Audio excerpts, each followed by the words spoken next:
You are watching the press preview, a first look at what's on the front pages as they arrive. In the next half hour, we'll see what's making the headlines with the journalist and author Christina Patterson and the barrister and futurist Andrew Eborn. So let's see what's on some of those front pages for you now. Hostage deal on course after Hamas delay prompt crisis is the headline on the front of The Observer. The Sunday Mirror leads with one father's relief following his daughter's release by Hamas. The headline says his darling girl is broken but in one piece.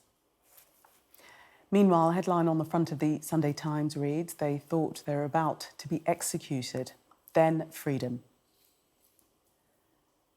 The front of the Sunday Express says Tory MPs have warned they face electoral catastrophe if they fail to stop migrant boats by polling day. The charity regulator has vowed to crack down on bodies that host anti-Semitic extremists, and that's on the front of the Telegraph. And a reminder that by scanning the QR code you'll see on screen during the programme, you can check out the front pages of tomorrow's newspapers while you watch us.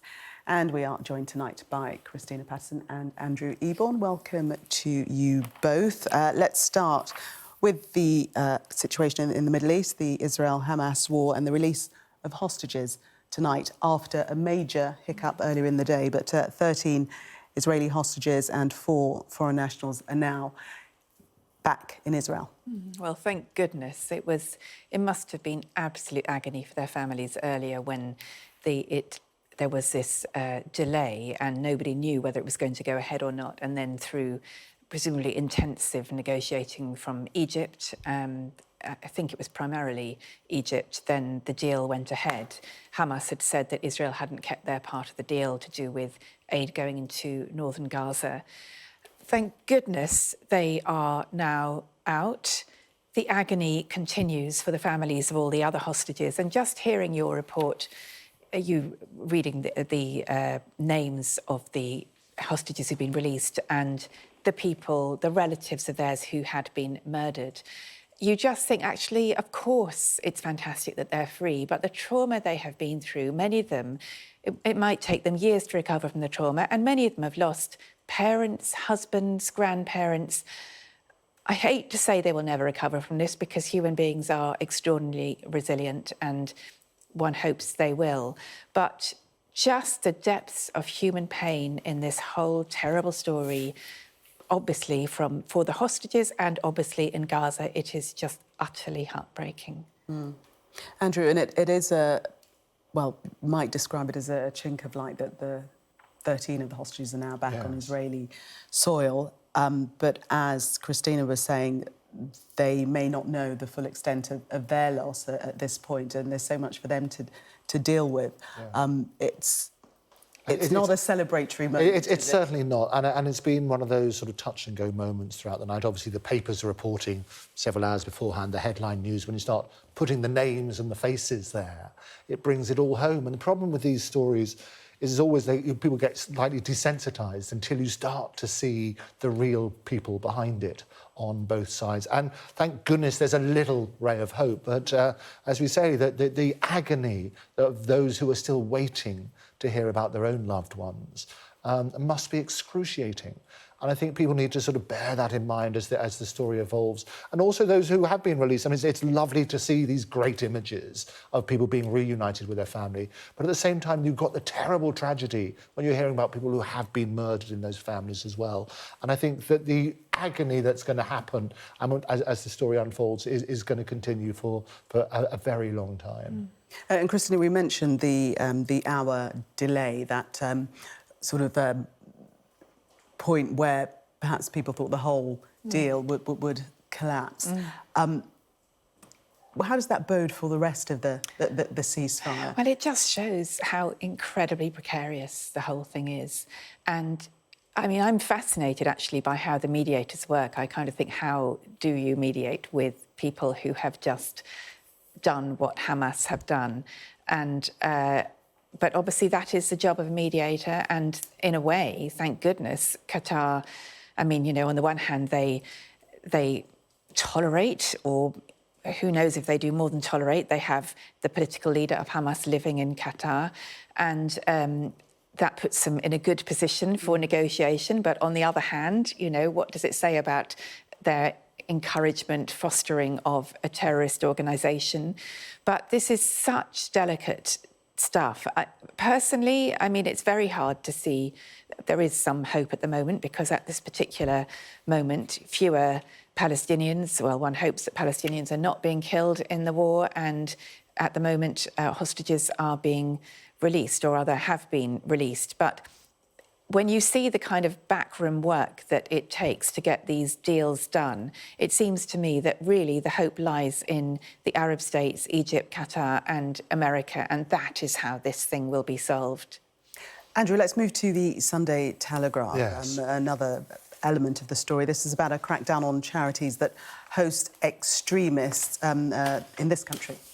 Yeah, and absolutely, there's been a vile rise in anti-Semitism as a result of all these sort of things. And I think it's always important to emphasise, looking at it from both sides, that obviously not all Palestinians are Hamas, which is the important thing. Hamas is a designated terrorist organisation, and it is an offence in this country and elsewhere to support or to offer support for a terrorist organisation. What they're now saying, the head of regulator, they're going to stop premises being used as forums for anti-Semitism, and it's shining a spotlight. And also the Chancellor in his statement, in the autumn statement, talked about money being invested in that sort of side to prevent the rise of anti-Semitism, make people aware of the tragedies that have happened throughout history. So lest we forget, we always say that history repeats itself, and one of the reasons it does is because we don't learn the lessons from history. And I think the dangerous position we are at the moment is that these rise of the hate that has spilled out from social media onto the streets is very, very dangerous. So to the extent we can look at these sort of things and crack down on hosting the extremists and so on and so forth, so much the better. And that's what the Sunday Telegraph talks about on this particular side. And Christina, we read that the head of the regulator made the intervention after campaigners contacted the watchdog over a series of videos of hateful sermons being preached at mosques linked to charities. That's right. And in fact, I think yesterday, the chair of Comic Relief, Eric Salama, resigned after the charity had, without consulting the board or him, essentially called for a ceasefire and led a letter calling for a ceasefire. And I do think a lot of charities are treading into very dangerous territory,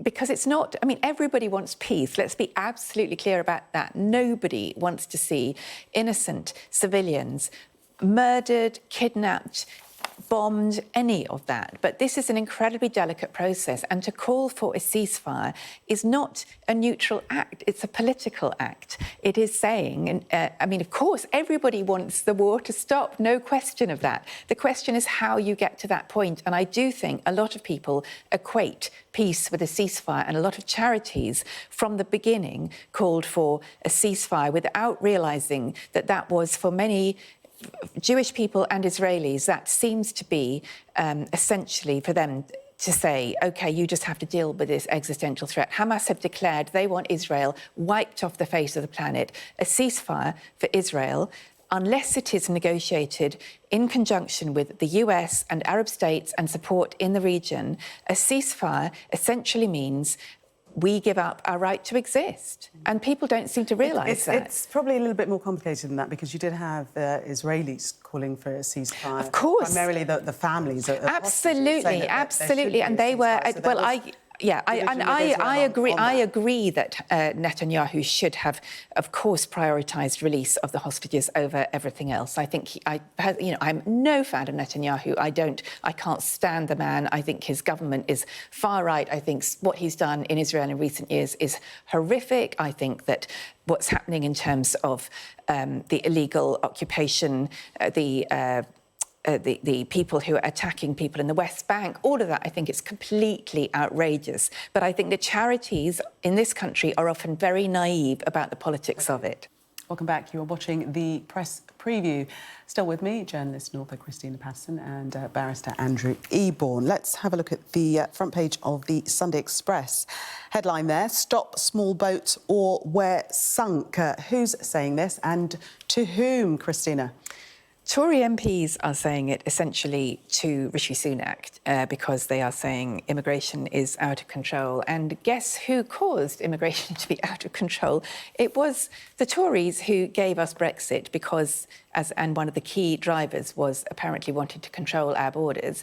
And last year, according to the ONS, 740,000 migrants came to this country, which means that migration levels have, I think, tripled, if not quadrupled, in the last few years. And that is what taking back control of our borders apparently looks like. So they seem to be conflating small boats and the 740,000 people who've come into the country. Small boats is tens of thousands.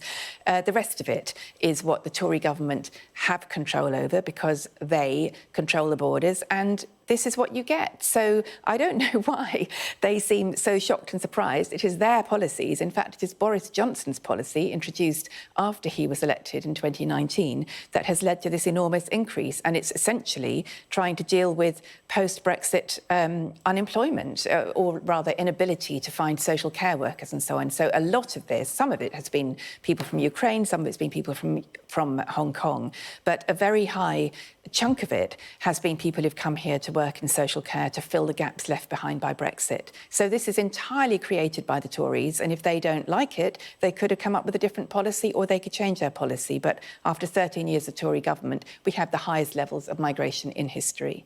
Ex-Brexit Minister David Jones quoted as saying, "These figures are extremely worrying. This is a large British city arriving in the country every year without the infrastructure to accommodate it." Yes, and of course it is one of Rishi's 5 pledges to stop the boats. He's managed to do 3 of them. He reminded us when they talked about the autumn statement as well, not least in inflation, which was a fairly easy promise to at least halve that from the very high figures it was previously. But as they say, it's the equivalent of a large British city every single year coming in on that sort of basis. But I don't think it's just that. We need to look at, they had problems obviously with Rwanda, as was predicted. Basically, very clear laws already in place. So it's fairly predictable what was going to happen when that went to the Supreme Court. And that particular decision, that was a massive setback. As predicted, not a single flight's going to take off to Rwanda with somebody on that. So they need to basically try and deal with this. Designating it as a safe country and passing a law, it's rather, it doesn't quite work on that sort of basis. So we need to sort of look at that sort of thing. Abraham Lincoln used to say, it's a standard joke, he said, basically, if you count the tail of a dog as a leg, how many legs does a dog have? The answer is still 4, because you can't count the tail as a leg. So just because you say it's safe doesn't make it safe. So we need to look at this sort of side. But they've done 3 of the 5 promises. This is the big bugbear, which obviously a lot of people are feeling disillusioned about it. Yes, and that's what the article's pointing to, that the Tories are becoming completely disillusioned at the lack of progress, and time is running out before the general election. And I wonder how much is prompted by James Cleverly's comments that Rwanda isn't the be-all and end-all. What do you think to that? I think small boats are not the be-all and end-all. I think they are conflating 2 completely different issues. But I think Andrew's right. I mean, you can't just declare a country safe when it isn't. The verdict of the Supreme Court, and it's not about European legislation. This is also international legislation and British legislation. So you would have to wipe the whole lot off to send people to Rwanda. And anyway, we were talking 200 people. We have agreed with Rwanda that they would take 200 people. So the idea that that's going to solve the problem is for the birds. But they're in fantasy land, as always. Let's turn a corner now for something completely different, as they say, and have a look at go inside the Express, the Sunday Express, and a story about Meghan's Malibu move in bid to be Hollywood tycoon. What's the detail of this? Well, the detail is this is Meghan's Hollywood relaunch. She's reinventing herself and going back to her roots in a way. She spent the past 3 years in distant Montecito, and now she's basically trying to look at her new home in Malibu. Apparently, she's got a lifelong bond with Malibu and the Woodland Hills area where she lived with her parents. And she signed a deal basically reviving her social media presence with WME boss Ari Harry Emmanuel. So this is all part of it. They're dominating the headlines. As always, there's been a lot of discussion whether they were going to come over for Christmas and whether the invite was really extended to them, and about her own political ambitions, maybe, whether she wants to run for president even. But all of these things, they continue to dominate the headlines. And whether we like it or not, those are always, you do a story about Harry and Meghan, you can guarantee that basically the media will burst the blood vessel trying to cover that story.